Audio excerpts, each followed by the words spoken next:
여러분 안녕하십니까, 리퍼입니다. 오늘 정불금 시간.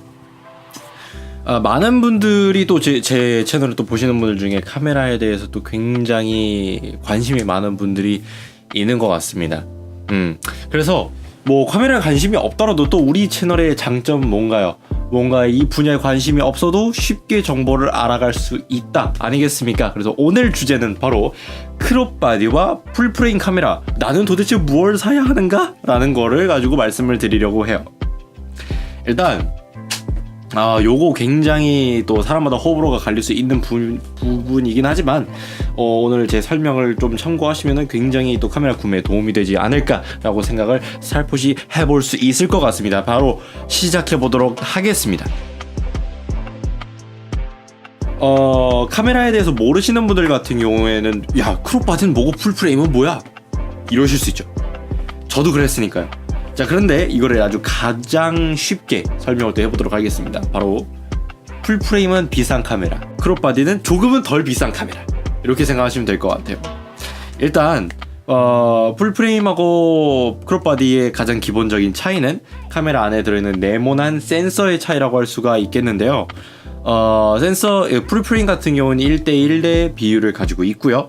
크롭바디 같은 경우에는 1:1.5 같은 비율을 가지고 있습니다. 센서가 크기가 작은 만큼 뭔가 더 부족할 것이다 라는 어떤 편견들도 분명히 존재하고요. 그래서 오늘 한번 낱낱이 그리고 샅샅이 파헤쳐 보도록 하겠습니다. 일단 첫 번째, 풀프레임 미러리스가 필요한 사람은 누구일까요? 풀프레임 미러리스가 필요한 사람은 주로 사진을 찍는 사람입니다. 물론 영상을 찍을 때도 필요하긴 해요. 왜냐면 풀프레임 미러리스, 즉 그 센서가 풀프레임일 경우에는 아웃포커싱이 훨씬 더 잘 되고 상대적으로 노이즈, 그러니까 뭐 감도에 따른 노이즈 같은 것들이 굉장히 잘 잡혀요. 그래서 굉장히 좀 어두운 환경에서도 깔끔한 영상을 찍어낼 수 있다라는 겁니다. 상대적으로 크롭바디 같은 경우에는 아무래도 센서가 또 작고 뭐 그러다 보니까 노이즈도 풀프레임에 비해서는 비교적 약한 편이고요. 두 번째로 아웃포커싱이 상대적으로 약한 편입니다.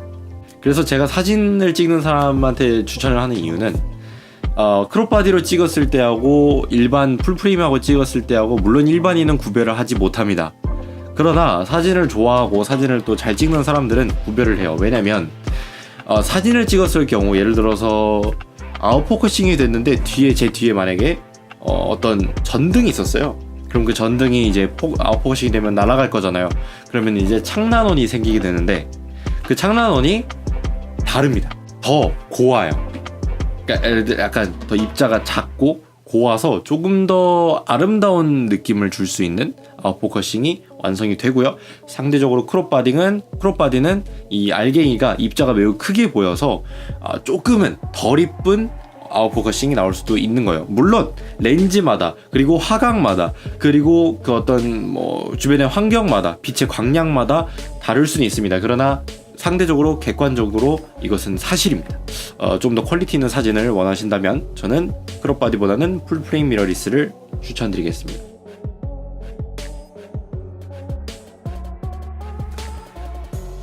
저는 개인적으로 영상을 찍는 사람들한테 크롭바디를 추천드립니다. 사실 영상을 찍는 입장에서 크롭바디인지 풀프레임인지는 잘 구별이 되지 않아요. 물론 쓸 수 있는 렌즈군이 다양하긴 하지만 크롭바디에 비해서, 왜냐면 크롭바디는 여러분들 이걸 알아두셔야 됩니다.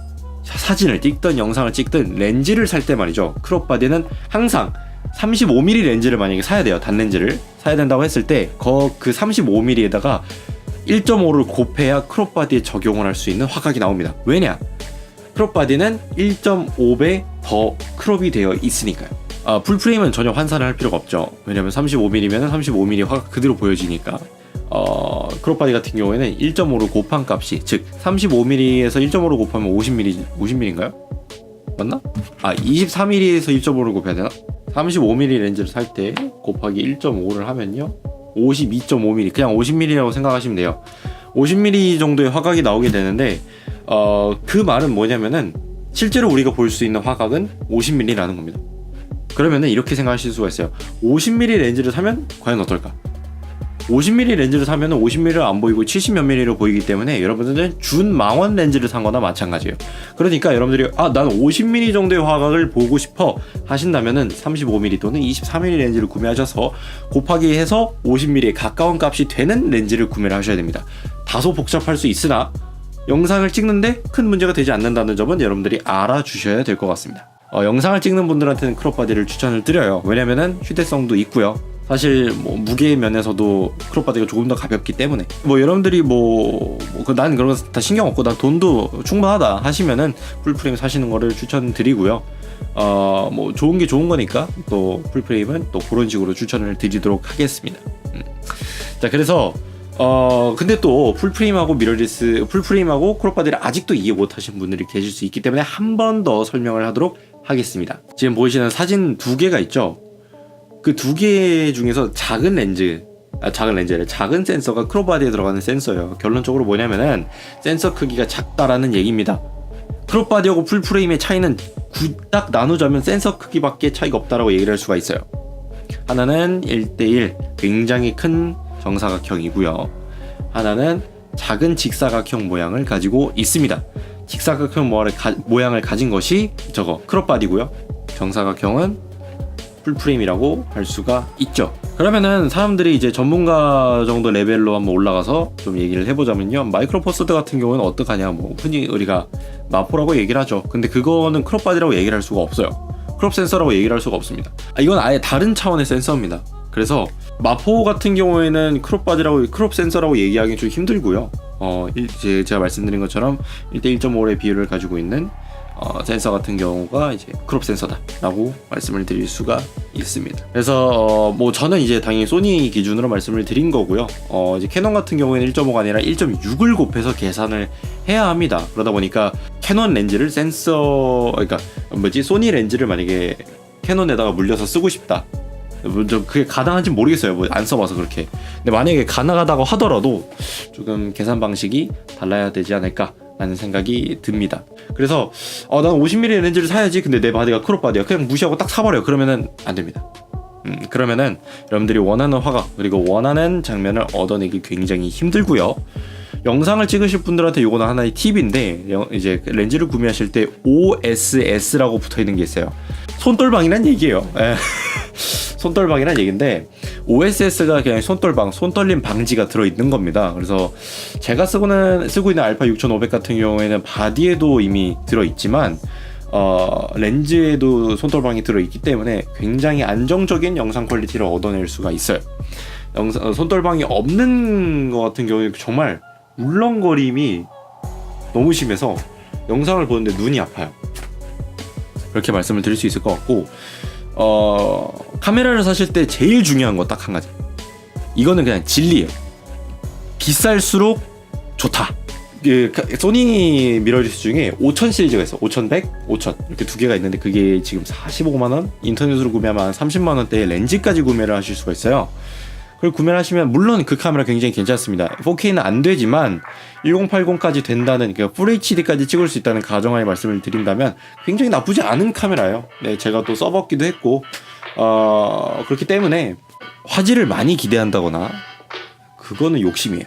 화질을 기대한다는 것 자체가 좀 큰 욕심이에요. 저는 그건 되게 좋은 것 같아요. 여행용하고 그다음에 또 좋다고 느꼈던 거는 그냥 브이로그용 가벼운, 그다음에 내가 유튜브를 시작할 건데 어떤 카메라가 필요할까? 부담 없는 가격으로 뭐가 좋을까? 라고 얘기를 했을 때 저는 알파 5100하고 알파 5000 이 두 개를 추천드립니다. 가격이 크게 부담되지 않기 때문에 아마 시작하시는데 충분히 무리 없이 할 수 있지 않을까라는 생각이 들고요.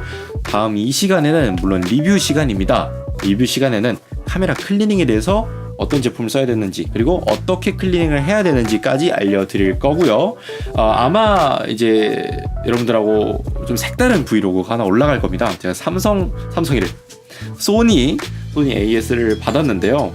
AS에 대해서 AS 된 제품을 받으러 가면서 제가 그 부분에 대해서 얘기를 좀 해드리도록 하겠습니다.